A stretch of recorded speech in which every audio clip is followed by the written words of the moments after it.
Bienvenidos a Futuro Público, un podcast para profundizar el debate sobre innovación en el sector público.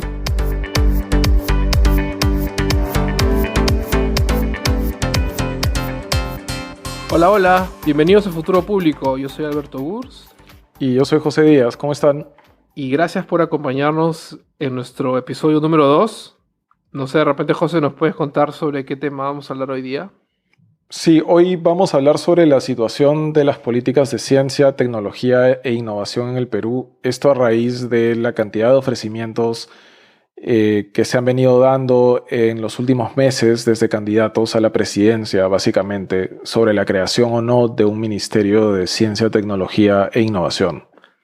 Sí, yo creo que es un tema que surge cada 5 años, que se vuelve siempre un poco un tema polémico y por ende creo que por eso es relevante tocarlo el día de hoy. Más bien no se olviden de que nos pueden seguir y comentar por LinkedIn, en Futuro Público, también con el hashtag Futuro Público, y en Twitter también. A mí me encuentran como @AlbertoGurs, todo junto. Y a mí como @JDíazMendoza. Sí, o sea, yo creo que la discusión del ministerio es lo que termina guiando la agenda, ¿no? O sea, se acota bastante en el tema del ministerio, si es que necesitamos un ministerio, si es que no necesitamos un ministerio y basta con tener un CONITEC más fuerte, por ejemplo. O ahora último, por ejemplo, que ha salido esta propuesta en el Congreso, que al final quedó en nada, me parece, que es el tema de crear como una especie de solución intermedia con una secretaría a nivel PCM. Entonces hay un par de cosas que podemos hablar, pero sí, ¿no? Yo veo que el tema del CTI se termina muchas veces yendo hacia el tema del ministerio, ¿no? Sobre todo en las elecciones. Claro, o sea, se encaja mucho en básicamente el discurso de burocracia o no burocracia, ¿no? Que es totalmente contraproducente, creo yo, con el espíritu de un ministerio de CTI.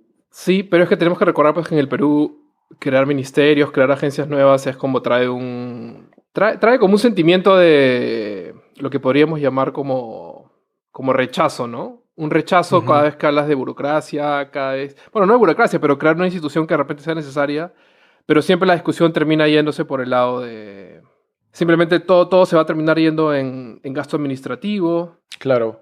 O sea, igual, en general creo que sí o sea, no es de que el tema de si la burocracia es mayor o menor no sea relevante. Yo creo que es relevante porque en realidad hay bastante superposición de temas de trabajo o de agendas, etcétera, dentro del Estado que definitivamente tienen que ser o unificadas, ¿no? Y que sea una organización, una institución la que se dedica a esto, por ejemplo, en este caso el del CTI, pero el tema también creo que pasa por reconocer qué es lo que se tiene y que podría ser bueno reforzar, ¿no? Como el tema del CONCITEC. Sí, o sea, lamentablemente lo que se tiene ahorita, que es el CONCITEC, que es, en teoría, es el órgano rector en el papel, ¿no? Pero no, el CONCITEC no tiene ni el presupuesto ni la capacidad para realmente liderar esa agenda y articular todos los sectores, ¿no? Por eso es como la pregunta, ¿cuál sería la mejor figura o arreglo institucional para tener esa especie de articulación hacia una sola dirección, hacia una sola estrategia, un solo plan, ¿no? O sea, porque en realidad el que exista un ministerio de CTI no te asegura absolutamente nada. O sea, vemos de que hay muchos países, sobre todo latinoamericanos y africanos, que tienen ministerios de CTI desde hace como bastantes décadas, mucho antes que Perú inclusive, o de la experiencia del CONCITEC, que en verdad no han subido o no mejoran en absoluto en los rankings, ¿no? Entonces, igual, ese es otro aspecto de la discusión, ¿no? Más allá de si es pertinente tenerlo o no, también es importante discutir el por qué queremos tener uno. Lo vamos a priorizar en presupuesto, lo vamos a priorizar en la agenda del Estado, lo vamos a priorizar a nivel de todos los ministerios. O sea, ¿cómo va a ser ese arreglo institucional que mencionas, no? Sí, yo creo que los argumentos pro ministerio van bastante por eso, ¿no? Por el tema de que de que un tema tan relevante como es el CTI tiene que tener un asiento fijo, permanente en el Consejo de Ministros, por ejemplo, ¿no? Porque en el Perú, pues, si no estás cerca de donde se toman las decisiones políticas, no va a pasar nada, ¿no? Es un poco la teoría, ¿no? Y eso es un punto también importante. De ahí luego tenemos, por ejemplo, la gente que dice que dentro de nuestra cultura jerárquica, pues, dentro del Estado, si no eres ministro, pues nadie te hace caso. Si vas a ir a pedir presupuesto al MEF, es distinto pedirlo como ministro y hablar de tú a tú con el ministro de Economía, por ejemplo, que tú yendo como cabeza de una agencia o Claro. que venga tu ministro, pues, a hablar conmigo, ¿no? No sé. Sí, exacto. O sea, igual, te soy sincero, haciendo el ejercicio de buscar un poco más de evidencia del tema, me llamó la atención que el Concitec sea un órgano adscrito a PCM. Y yo sé que esto va a sonar... Antes era de Minedu, de Ministerio de Educación, pues, ¿no? De ahí pasó a PCM. Ok, o sea, eso me suena mucho menos controversial. Es decir, de que esté adscrito al Minedu, que esté adscrito a PCM. Al menos Minedu, digamos, en una agenda de reforma, en una agenda de mejora de los aprendizajes, etcétera, puede incluir el desarrollo de STEM, por ejemplo, de los cursos de ciencias o el reforzar aspectos de ciencias, etcétera.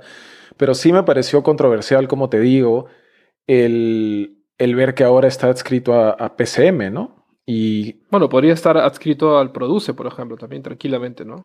exacto. O podría ser que no también, ¿no? Podría ser que se encuentre una forma viable, que no necesariamente es un ministerio, pero que le dé la suficiente potencia al Concitec como para poder articular el Sistema Nacional de Innovación, ¿no? Que en teoría esa es su principal función. Pero ahí es donde salió la discusión ahora último de ¿qué tal si creamos una secretaría a nivel de PCM, por ejemplo, ¿no? Eso no ayudaría con la articulación porque ya estás a nivel Consejo de Ministros, digamos. Probablemente... Pero eso va solo a nivel del Ejecutivo, ojo. O sea, probablemente te va a articular el sistema a nivel de los ministerios y los organismos ministeriales descentralizados, pero, por ejemplo, ya cuando aterrizas a nivel regional o a nivel local, distritos específicamente o alcaldías, ¿cómo articulas eso? PCM no tiene ninguna injerencia sobre esos niveles de gobierno. Claro, no podemos dejar el tema de... No podemos solamente enfocar el tema del CTI a nivel ejecutivo, ¿no? Dejarlo a nivel nacional más alto, ¿no? Sobre todo ahora en esta, digamos, cuarta revolución industrial en donde básicamente los ecosistemas de innovación, de startups, de transmisión de datos, conocimiento, es un poco más global, más sistémico, más Sí, o sea, por eso se habla del ecosistema de innovación, ¿no? Y que puede ser local, puede ser regional, puede ser nivel país, inclusive puede ser pues nivel continente, ¿no? Como sucede con la Unión Europea. Claro, hablando ya, por ejemplo, de experiencias latinoamericanas, ¿no? A mí una cosa que siempre me ha interesado bastante es el tema de, por ejemplo, Startup Chile, ¿no? Ellos en Chile se han dado cuenta de que para generar un ecosistema innovador, primero que todo, uno necesita, por ejemplo, capital de riesgo, ¿no? ¿Quién es el que te financia, o sea, ideas con alto riesgo de que puede fallar, ¿no? Entonces, por ejemplo, ellos se han dado cuenta que si tú quieres atraer ese tipo de inversiones, por ejemplo, a tu país, para que financien empresas, startups, primero que todo, pues tiene que haber cierta atracción, ¿no? Tiene que haber movimiento, la cosa tiene que estar como, así como dicen un poco, tiene que estar como un poco hot, ¿no? Se tiene que escuchar, Claro. oye, Chile, ¿qué pasa en Chile? Oye, ¿qué va acá en Chile, no? Entonces ellos están invirtiendo con Startup Chile, ellos buscan generar esa especie de conexión y posicionar a Chile un poco en el mapa internacional, trayendo startups extranjeras, básicamente, llevándolas a Chile, por ejemplo. Y ahí lo que me parece súper acá es que Chile no busca que esas startups, digamos, o sea, les da dinero, pero en buena hora si les va bien, pero lo que Chile busca en realidad es que se generen encadenamientos o redes de contactos entre estas startups extranjeras y el ecosistema chileno, por ejemplo, ¿no? Claro, o sea, hay un tema bien importante de intercambio de información, intercambio de tecnologías también, ¿no? Intercambio de conocimientos, que de hecho es parte de la innovación también.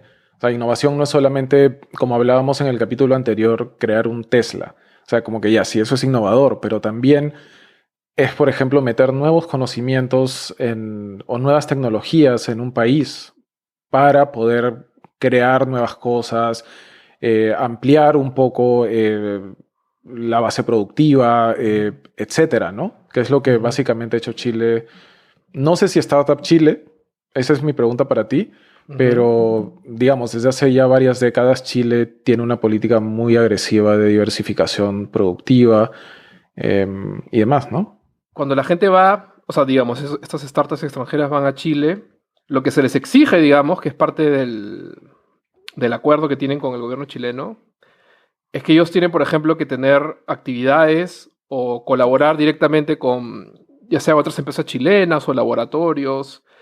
Entonces, es más, si es que las ideas que ellos proponen no tienen ese enfoque un poco social de cómo mejorar la condición de problemas sociales dentro de Chile, por ejemplo, no son muy favorecidas. Entonces, por ejemplo, a mí me parece súper bacán en cómo ellos, es como que ellos tienen ya esta visión hacia afuera, ¿no? Hacia el mundo, ¿no? Ellos quieren de que el mundo se entere de que Chile existe, de que Chile es un país innovador, que es un ecosistema interesante donde tú puedes venir, invertir en startups, en tecnologías, en hacer empresa.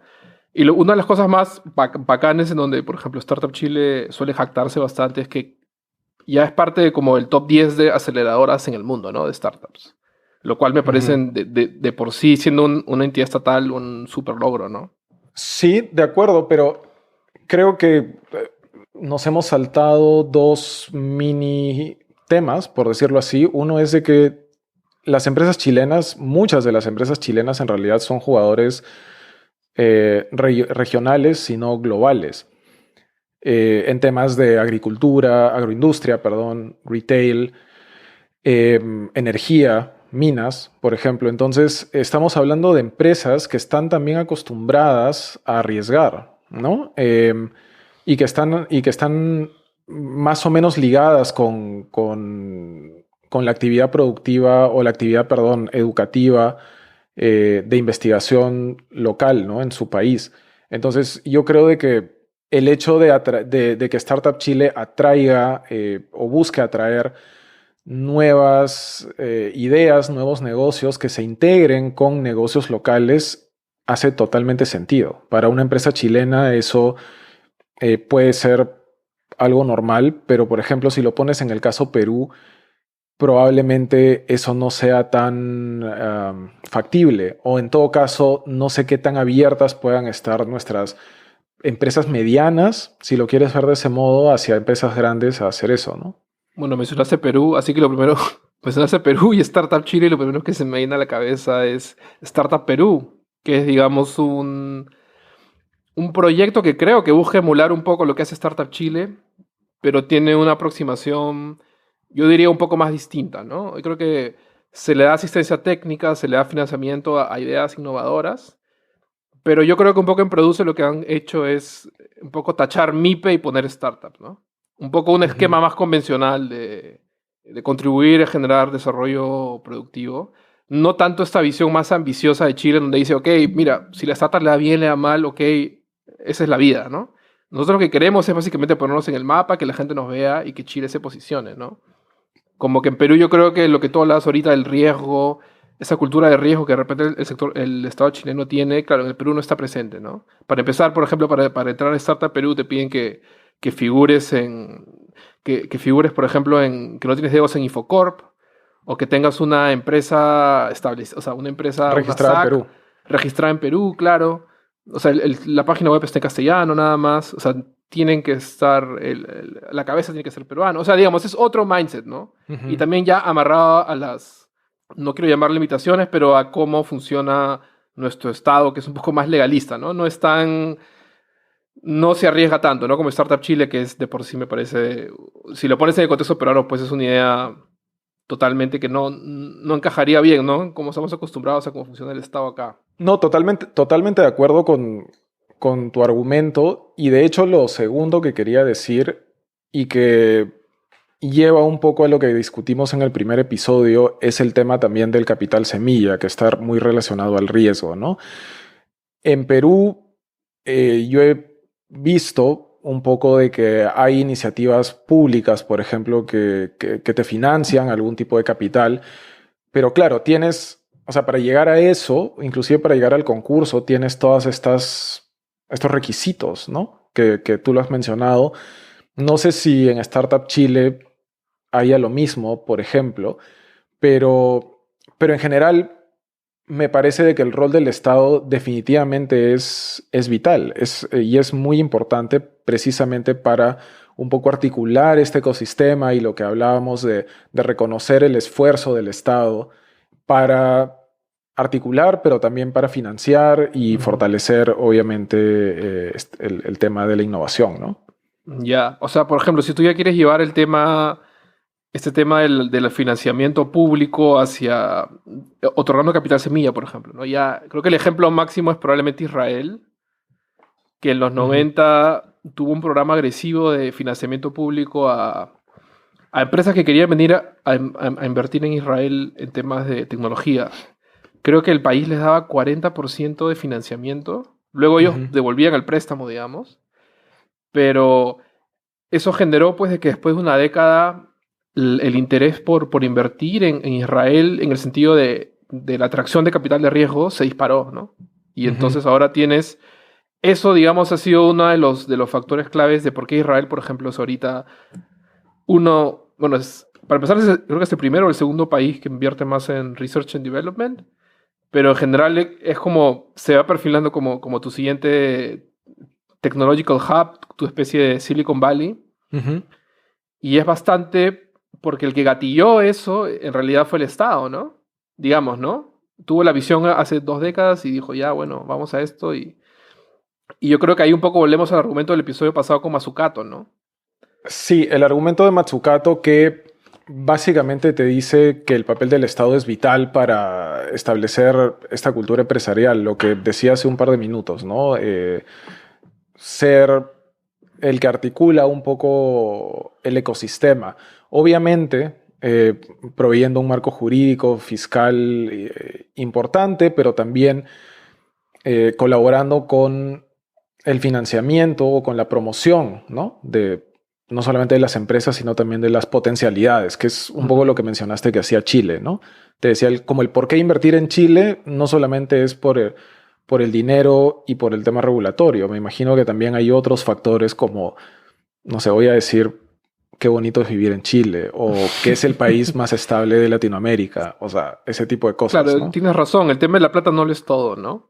Por ejemplo, según lo que leí, en Israel también lo que jugaba un factor bastante importante era el tema de que Israel tiene aparte de que tiene universidades top en temas STEM, o sea, ciencia, tecnología, matemáticas, entonces ahí tienes un tema de, claro, tienes inversión pública que promueve, que genera que venga inversión privada con capital de riesgo, luego tienes también el tema de, claro, una población altamente educada, en temas tecnológicos, digamos.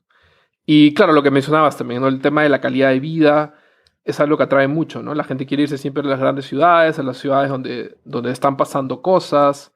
Sí. Y eso también, claro, es un tema que influye, ¿no?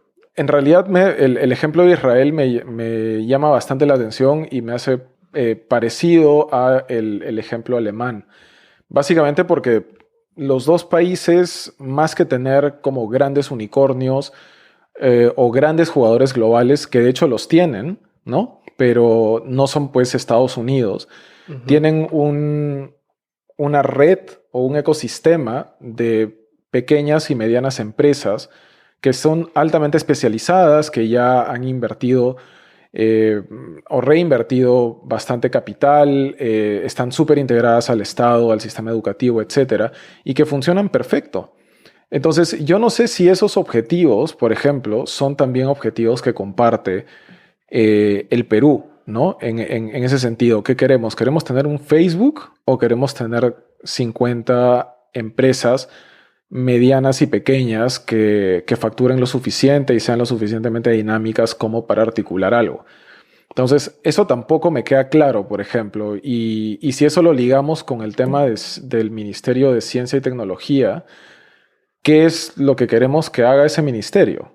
A mí lo que me me suena bastante cuando hablas de articulación y empresas acá en el Perú, es el tema de que esta total desarticulación que existe entre las empresas altamente productivas conectadas a cadenas de valor globales, que normalmente están en sectores muy específicos, o sea, grandes empresas mineras, por ejemplo, estas empresas agroindustriales inmensas, cuando el 99% del país pues son MIPES, ¿no?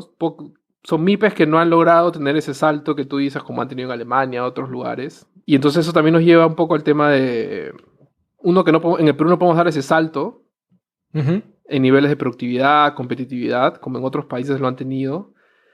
Y por otro lado también a nivel horizontal tampoco hay mucha asociatividad, ¿no? Entre empresas, como para tratar de escalar o negociar, por ejemplo, ¿no? En el tema agrario, ahora los estándares de calidad son muy importantes y siempre te piden certificaciones, por ejemplo, ¿no? Para exportar. Entonces, a Claro. veces pequeños agricultores les es muy caro, muy difícil sacar una certificación Global Gap, por ejemplo, ¿no? Entonces, pero si te agruparas entre varios, de repente sí lo podrías hacer.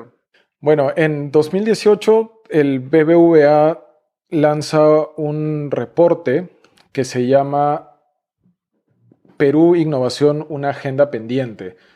Y habla específicamente del tema de innovación. En realidad, a mi parecer, no dice nada que no se sepa, pero hay dos detalles que me parecen importantes que responde un poco a lo que acabas de decir.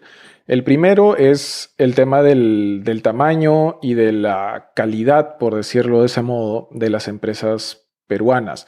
O sea, en su mayoría estamos hablando de empresas familiares de subsistencia que, que son creadas precisamente a raíz del desempleo o a raíz de que los ingresos familiares no son suficientes, etcétera, ¿no? Y por otro lado, en aquellas empresas que ya tienen un tamaño considerable, en realidad no innovan.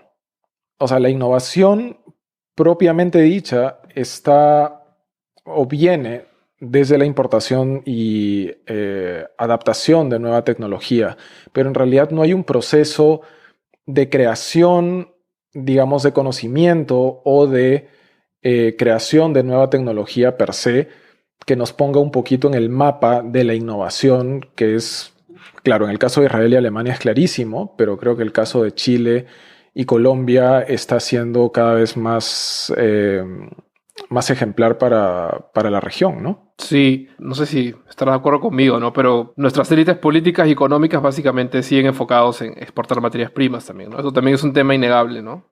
Si generas ingresos solo sacando la piedra, ¿cuál es tu incentivo para invertir en investigación y desarrollo, por ejemplo, ¿no? Y es un problema también porque cuando, o sea, el Estado, por ejemplo, beca a mucha gente para que hagan maestrías, doctorados en temas científicos, técnicos súper especializados. ¿Y qué pasa con esa gente cuando termina? O sea, vuelven al Perú, si es que vuelven, ¿no? Porque a veces tampoco no vuelven. Pero si es que vuelven, llegan y están sobrecapacitados para todo. O sea, no hay ningún sitio donde ellos puedan realmente desarrollarse en temas Exacto. en los temas de su área, ¿no? Y aparte de eso también, no, dentro del Estado tampoco el Estado, o sea, hablando del sector privado, ¿no? Pero el Estado tampoco ofrece como una especie de carrera para investigadores, por ejemplo, ¿no? Donde alguien venga y diga, oye, ¿sabes qué? Yo voy a hacer carrera en el instituto de tal cosa, de tal ministerio, y para ayudar a sacar adelante ese tema. Y no hay, o sea, la verdad, o sea, hay carrera docente, pero no hay carrera de investigador, como que son cosas distintas también, ¿no? De hecho, eso me parece algo puntual porque la mayoría del gasto público en innovación, y esto de hecho se menciona en el reporte del gasto que le hizo el Banco Mundial al Concitec, eh, se va en el sector educación y específicamente se va en becas, ¿no? Yo estoy totalmente de acuerdo y totalmente alineado con las políticas de Pronavec, de promover el STEM y de promover también que cada vez más profesionales salgan al extranjero, ¿no? A capacitarse. Pero ¿qué les ofreces cuando acaban, cuando regresan? Exacto, y a eso quería llegar. Probablemente, y eso también lo hablamos en el capítulo anterior, hay un tema de indicadores. ¿Qué es lo que queremos? ¿Solamente queremos enviar gente fuera y que después retornen y ahí se cortó tu indicador? ¿O es que, por ejemplo, sería más interesante mirar que de 100 estudiantes que los estás becando para estudiar alguna carrera de ingeniería o alguna carrera relacionada a tecnología, 10 puedan, al menos 10 puedan formar una startup en el país, ¿no? Y ligar eso con, o sea, con un financiamiento público desde el Produce o desde cualquier otra institución, pero al final anclar toda la cadena, ¿no? O sea, imaginemos a alguien que lo estás becando en la secundaria en un colegio público, que después accede a la universidad y se termina yendo al MIT y después tiene que regresar a Perú. Entonces ahí se corta básicamente todo. Pero ¿qué sucedería si es que eso se ancla con un esquema de financiamiento que le permita tener un capital semilla para poder, por ejemplo, lanzar su propio startup o su propia empresa? Entonces tienes pues un ciclo de unos 15 o 20 años que estás invirtiendo en esa persona que es altamente capaz, ¿no? Claro, ¿no? O sea, visto desde el punto de vista del Estado, es un desperdicio de recursos, pues, ¿no? O sea, te has tomado todos esos años de formar esta persona y no está retornando lo que quizás tú pensaste que debería, ¿no? Y ahora que mencionabas el tema de los indicadores, que es creo que uno de nuestros viejos, uno de nuestros hot topics en todos los Sí. episodios, creo va a ser. Claro, en Solo el Perú tenemos no, dos. claro, en el Perú no existe, pues, unos indicadores fiables o de buena calidad sobre STI, ¿no? Eso te da como a pensar, ¿no? Claro, o sea, quizás ahorita, en esos últimos años, que como que la inversión en el tema ha subido bastante, que hay bastante cooperación internacional. Por ejemplo, los británicos están recontrametidos con financiando cosas STI acá en Perú. Hay préstamos del Banco Mundial. De repente ahora sí se está haciendo esa tarea, ¿no? Pero históricamente no ha habido. No hay. O sea, no, muchas políticas, planes están basados en cosas normativas, o sea, el deber ser, ¿no? Pero no Claro. no hay una línea de base, no puedes establecer metas claras, ¿no? En el tema CTI. Ahora, y eso es solamente que estamos hablando desde hace ya un buen rato solamente de la innovación en el sector privado, ¿no? O sea, es decir, la innovación, el soporte, el apoyo a la innovación desde el Estado hacia el sector privado, pero también, por ejemplo, y eso ya es un tema que a mí particularmente me interesa, que es qué sucede con la innovación social o qué sucede con la innovación pública, ¿no? Un ministerio, por ejemplo, de ciencia, tecnología e innovación, ¿apoyaría eso? ¿Tendría que ver con eso? ¿Dónde queda el rol de PCM? ¿No? ¿O cómo articularía con PCM, que en teoría, no en teoría, perdón, son por reglamento, están a cargo de toda la política de modernización del Estado? Bueno, en el tema PCM creo que es un tema bastante complicado porque creo que ni siquiera dentro de PCM está muy clara la repartición de roles.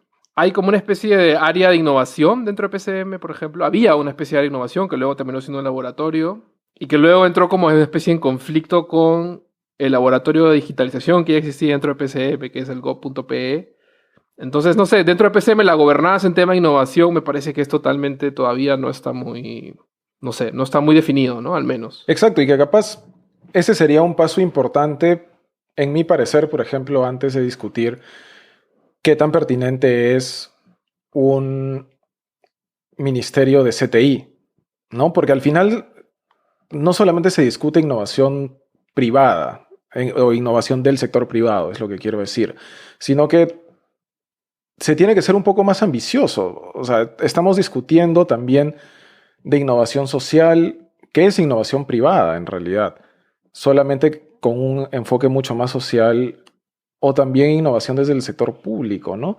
Entonces, capaz el reforzar estos arreglos institucionales, por ejemplo, finalmente saldar esta duda de en PCM quién hace qué, o el produce con el tema de innovación qué específicamente hace, etcétera, sea mucho más conveniente y mucho más productivo en este punto que lanzar la idea de lanzar un ministerio de CTI, ¿no? Primero que todo existe este Sistema Nacional de Innovación, Ciencia y Tecnología, el SINACIT. O sea, en teoría, el COCITEC es el órgano rector de innovación del CTI en el país. Y en teoría ejerce ese rol en la práctica, en el papel, pues, ¿no? Pero, claro, que tú me digas que realmente tiene la capacidad para a cabalidad cumplir con todas sus funciones y articular a todos los sectores, no, pues, ¿no? O sea, y de nuevo volvemos al tema de si eso requiere que se eleve al ministerio o no.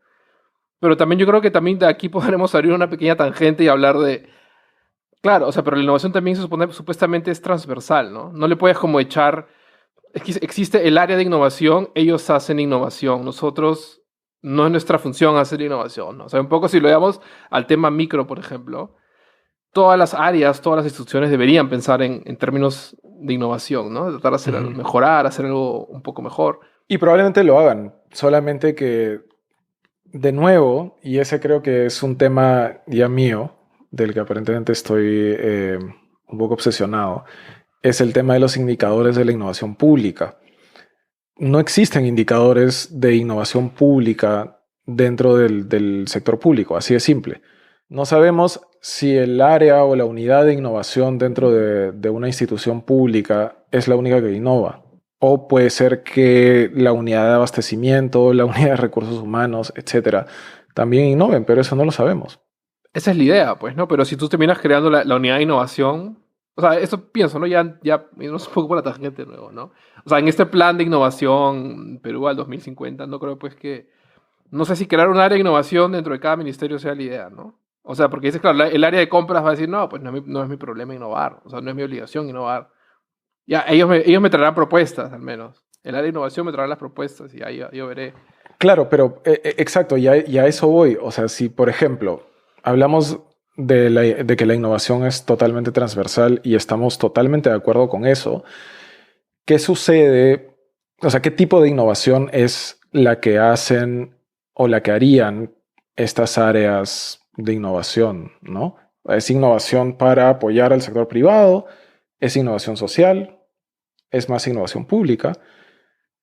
Entonces creo que hay mucho más fondo del que se está discutiendo ahora y particularmente yo no espero de que se discuta todo eso, pero al menos a nivel técnico yo creo que debería haber esa claridad, ¿no? Sí, yo creo que volviendo a nuestros clásicos es innovación paldestrave, ¿no? De todas maneras, ese está ahí. Sí, claro. Pero, no sé, de repente creo que tú me contaste el otro día cómo veían ese tema, por ejemplo, en Medellín, ¿no? Sí, o sea, de hecho Colombia en general creo que es un ejemplo importante de innovación social, además de innovación del sector privado, ¿no? Pero, digamos, en esa interacción entre el sector público y la empresa privada nace todo el tema de innovación social. Pero en Medellín tienen ese tema cultural, ¿no? Como que la cultura como base para el desarrollo, ¿no? Sí, o sea, Medellín es un hub cultural en Colombia. Y es en eso lo que han enfocado su economía naranja, ¿no? Ellos han logrado precisamente esta alta integración entre la academia, el sector privado, el sector público, el financiamiento compartido, la investigación aplicada hasta cierto punto y también esta identificación de en qué son buenos, ¿no? Y en este sentido, el tema de la confianza entre stakeholders es súper relevante. Por ejemplo, hace un par de años creo que se hablaba del Silicon Valley en Arequipa, ¿no? Y habían varias noticias que te decían de que la cooperación coreana, el COICA, también la Universidad de Purdue de Estados Unidos estaban poniendo dinero y también capacidad técnica para armar un parque tecnológico, por decirlo de ese modo, ¿no? Para las startups y para desarrollar el tema de software, que aparentemente Arequipa es súper bueno en eso. Y al final no ha sucedido. Esa idea no ha despegado y... ¿No quedó en nada o en qué está el equipo ahorita, sabes? No sé si no ha quedado en nada. Sea alguna nada, persona, ¿no? algún oyente que sepan que anda Arequipa ahorita.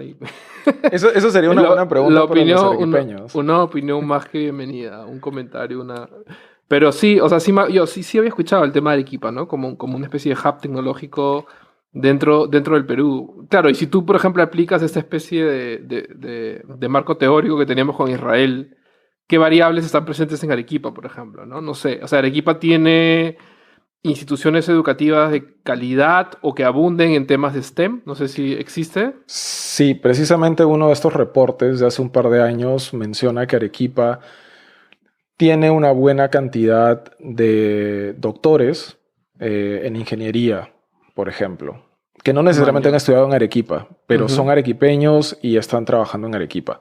Entonces esa es una red inicial, ¿no? Ujú.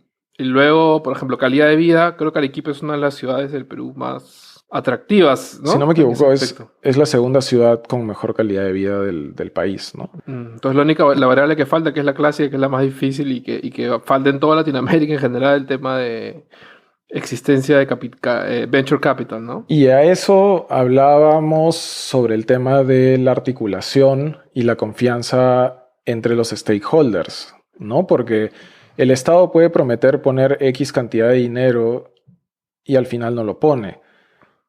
Y eso automáticamente va a llevar también a que el sector privado diga, bueno, entonces yo no voy a poner dinero porque esto simplemente no es claro.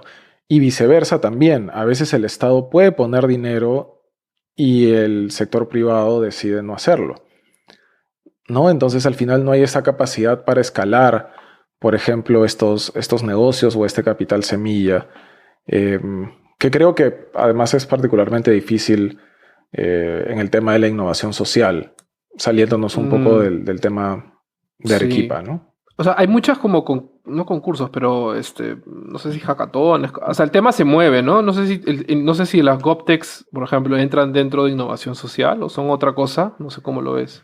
Yo pensaría que son un 50% innovación social y 50% innovación sector privado. Ujú. Porque al final lo que estás haciendo es apoyar a un número determinado de startups, ¿no? O de empresas medianas que se dedican a trabajar con el gobierno, solucionando los problemas internos o del gobierno o problemas sociales que el gobierno ha priorizado y que son de interés social, ¿no? Sí. O sea, por ejemplo, eso es otro tema que quizás deberíamos tocar algún día, el tema de qué pasa después de que ganas la hackathon. ¿Qué pasa con tu Claro. startup después de que ganaste la hackathon? El Estado te da un contrato, el Estado te pide, no, compadrito, tienes que tener una SRL, o pásame tu Infocorp, antes no sé, ¿no? Ujú. Y también, ¿cuál es el resultado de la hackathon más allá de si contratan o no a la startup, ¿no? Es decir, la solución que te brinda la startup, ¿la vas a implementar como Estado o no? Y ese es otro tema, Sí, definitivamente. y es un tema que a mí me apasiona bastante porque, o sea, como que a qué autoridad política no le gusta armar una especie de show, tomarte fotos con millennials, con computadoras y hacerte No, pasar por nosotros somos millennials, dicho sea de paso. ¿Verdad? No, todavía. Y hacerte pasar pues como el gran innovador, ¿no? Como que hacemos innovación, mira acá tenemos la hackathon, acá están las computadoras, mira acá toda la gente programando, qué bacán.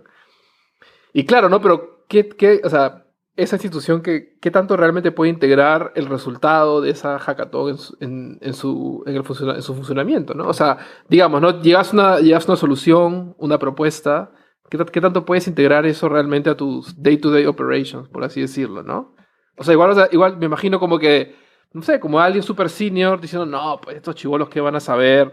O sea, esto es lo Ujú. que han dicho, bacán, bonito para la foto, pero esto no podemos hacer. O sea, pero eso tiene que ver con la innovación pública, ¿no? Y de nuevo saltamos a ese tema. Por ejemplo, en Alemania existe este programa Work for Germany y Tech for Germany.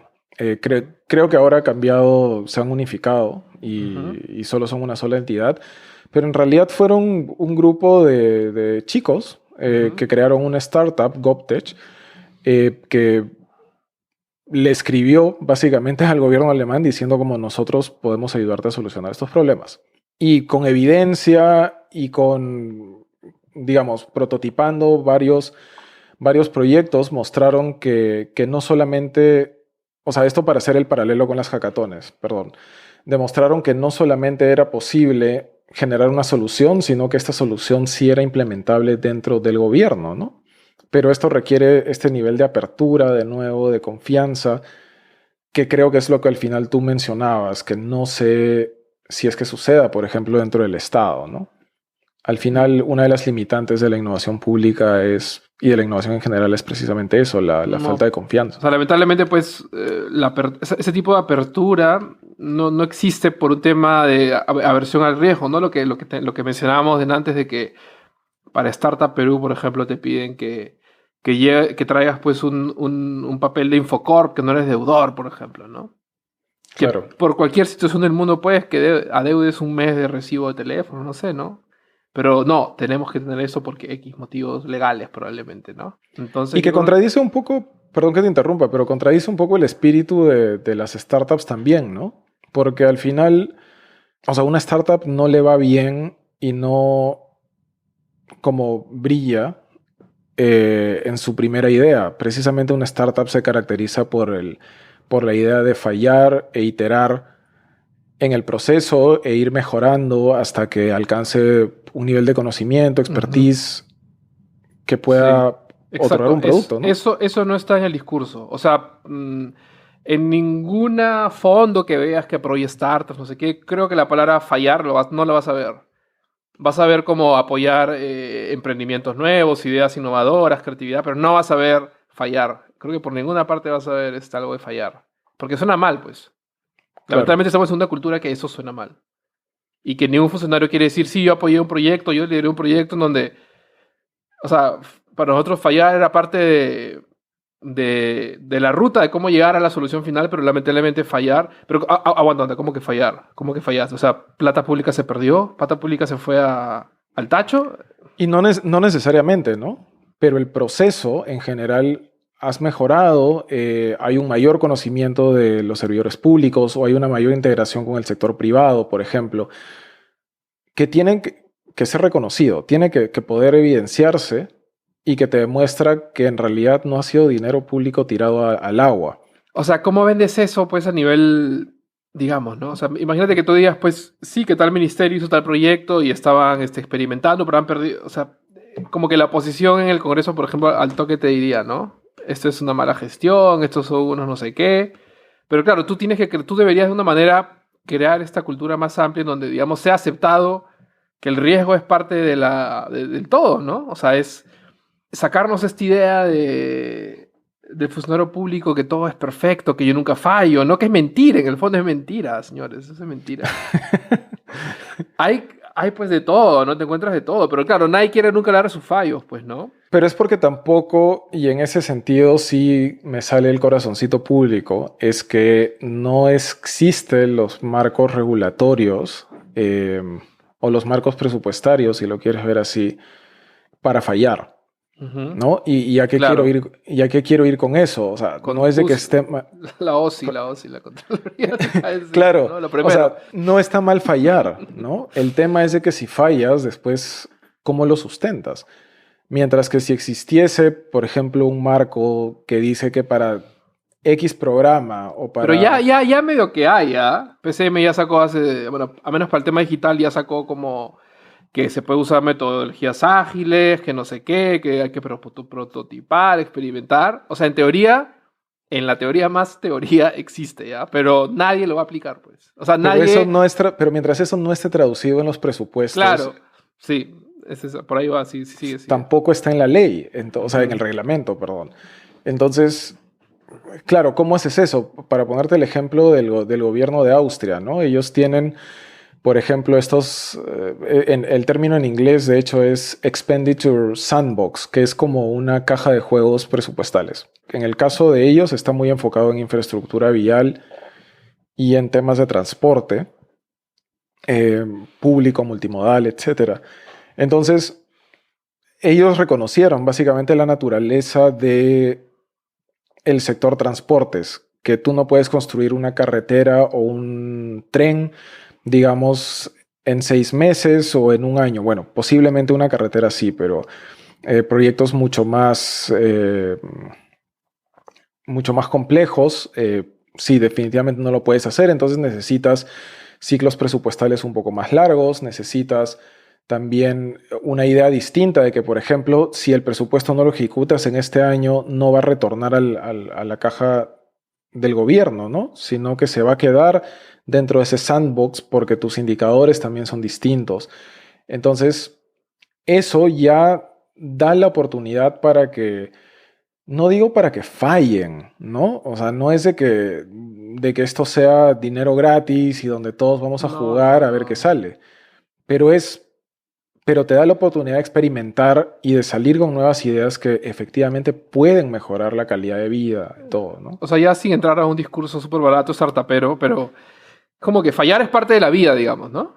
En general, Claro. ¿no? Entonces es un poco el hecho de que tú transparentas, o sea, ni para Estado, digamos, ¿no? Tú transparentas de que es posible de que falles o que no la acertes a la primera vez. Ahora, el discurso de fallar, yo sé que es súper controversial y que sobre todo en estos temas, por ejemplo, en estos momentos de la pandemia y del futuro post-COVID que no estamos pensando, el tema de fallar probablemente suene horrible y a muchas personas les suene como que se está tirando dinero público, pero al final creo que es importante también mencionar o clarificar que la innovación es eso, ¿no? Puede que, de nuevo, puede que falles en el producto final o en el servicio final, pero has innovado en el proceso. Sí. Uno piensa que hoy en día, digamos, que uno hace sus 1000 estudios de factibilidad, de no sé qué, tú piensas que, claro, quieres minimizar el riesgo de que falles, pero, o sea, ponte a pensar, ¿no? Para llegar a la Luna, ¿cuántos cohetes explotaron en plena, en plena plataforma de lanzamiento, ¿no? Literal, es un Claro. poco la naturaleza para llegar a esa especie de gran meta. O sea, va a haber altibajos, pues, ¿no? El tema es como que, claro, a nivel gobierno, por un tema de cómo se ve políticamente, pues no puedes hacerlo, ¿no? O sea, te vas a ver como una persona débil, como una persona, pues, que está, ineficiente, ineficaz, que está, o sea, sí, o sea, lamentablemente es un tema que es cultural totalmente, ¿no? Y eso se externaliza también al financiamiento que da el Estado al sector privado, por ejemplo. ¿Dónde acaba, por ejemplo, el apoyo del Produce, por poner un ejemplo, en un startup? Acaba en que el startup se registra, se vuelve exitoso y genera su producto, o estamos hablando de un acompañamiento mucho más largo que se asegura, por ejemplo, que no vaya a quebrar este startup, ¿no? Y si quiebra, ¿qué es lo que sucede? ¿Es dinero botado al agua realmente? No, o sea, por ejemplo, eso es lo que hace Chile, ¿no? Por ejemplo, Chile dice, mira, sería bacán que te vaya bien, ¿ya? Pero realmente yo no puedo saber eso, porque según los estudios, las estadísticas, el 90 y tantos por ciento de startups fallan, ¿no? Desaparecen después de no sé cuánto tiempo. Entonces ellos dicen, Claro. o sea, yo no puedo asegurar eso, ¿no? Pero lo que yo sí quiero, siquiera quiero aprovechar de que el tiempo que existes, que aportes algo, ¿no?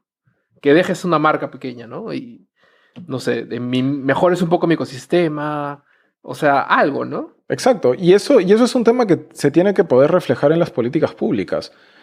Que no necesariamente las fallas son dinero público derrochado. Que igual, digamos, tus indicadores los puedes adecuar, tus indicadores de impacto, ¿no? Los puedes adecuar al proceso y no necesariamente a la meta, ¿no? Y así sucesivamente para poder hacer que no solamente el ecosistema, pero que políticas en general relacionadas a ciencia y tecnología e innovación puedan hacer un poquito más de sentido, ¿no? José, yo creo que lentamente estamos llegando a ese punto en donde ya por tradición tú resumes un poco los puntos principales de la conversa. Por tradición solo tenemos un episodio, pero bueno. Ya, hay Ok. que hacerlo tradición, pues. Bueno, a ver, creo que en principio no podríamos decidir o no podríamos decir en este espacio si es que conviene o no tener un ministerio de CTI, pero lo que sí creo que podemos recomendar es que se necesita pensar a fondo en el arreglo institucional, ¿no? Es decir, quién se encarga de qué, cómo es que se va a hacer esto, cómo es que el presupuesto va a responder a las iniciativas, por ejemplo, de un Ministerio de Ciencia y Tecnología. El segundo tema que yo veo importante es no solamente hablar del tema de innovación privada, ¿no? Sino esta institución va a reforzar, por ejemplo, la innovación social, que ya hemos visto de que es innovación privada, que solamente que está enfocada mucho más en solucionar temas sociales o problemáticas, digamos, que el Estado ha identificado, o también se va a integrar con la innovación pública. Entonces, también es otro nivel, ¿no? En donde en donde se tiene que pensar. Claro, es como algo que se está dando espontáneo ahorita, pero no hay como una especie de liderazgo o estrategia en el tema, ¿no? Exacto. Y lo tercero es también pensar un poco qué podemos aprender o qué, por ejemplo, podría aprender esa institución, ¿no? Este ministerio de CTI, digámoslo, del mundo startup, ¿no? Y que se puede integrar definitivamente al sistema público. El tema de los conceptos de presupuesto para experimentación, los indicadores que tienen que ir más al proceso, más que al impacto final, ¿no? También la misión de las instituciones, ¿no? ¿Qué es lo que se quiere lograr con eso, etcétera? Creo que son totalmente necesarios incluirlos. De hecho, lo hemos mencionado en el capítulo anterior. Y el final, que es un poco más aspiracional, si lo quieres ver de ese modo, determinar el por qué sería necesaria una entidad similar, ¿no? Si es que existe ya, por ejemplo, el Concitec, existen pequeñas unidades o áreas dentro de los ministerios que también ven este tema. Queremos que esta institución ponga en agenda y marque la pauta del tema de innovación. ¿Cómo queremos que se articule? ¿O queremos una institución que efectivamente centralice el tema? Y creo que con eso ya vamos cerrando el episodio de hoy, José, con esos 3-4 principales conclusiones que nos has dado. Más bien, gracias a todos por no escucharnos hasta este punto. Y bueno, si tienen comentarios o feedback o algo de repente no están de acuerdo, no les pareció, o de repente por ahí nos hemos soltado un detalle, una frase, un fake news. Un mini fake news. Bueno, están más que bienvenidos para tratar un poco de continuar la discusión, ¿no? Ni tú ni yo somos pues las autoridades finales del tema CTI en el país, pero sería chévere, sí, claro, pues, en la manera de lo posible que se genere una discusión más amplia, ¿no? Un poco ampliándola más allá del clásico sí y no ministerio, ¿no? De repente. Sí, de acuerdo. Y de hecho, vamos a colgar en nuestra página de LinkedIn el mapa mental que hemos armado un poco para ordenar el debate de este podcast, pero también como para informar un poco sobre cómo ha sido nuestro proceso de investigación, de empaparnos un poco más de este tema. Entonces, es de acceso totalmente libre a través del link y ustedes ahí pueden agregar o no sus comentarios, básicamente. O si tienen alguna evidencia adicional, nos encantaría que participen y que podamos ir, digamos, co-creando un discurso que puede ser importante y que ojalá llegue a donde deba de llegar, ¿no? Arriba, Jorge. No lo quería decir así, pero bueno. Ya, bueno. Entonces, sí, así vamos concluyendo el episodio de hoy. Y bueno, un abrazo para todos y gracias por escuchar. Chao. Listo, chao.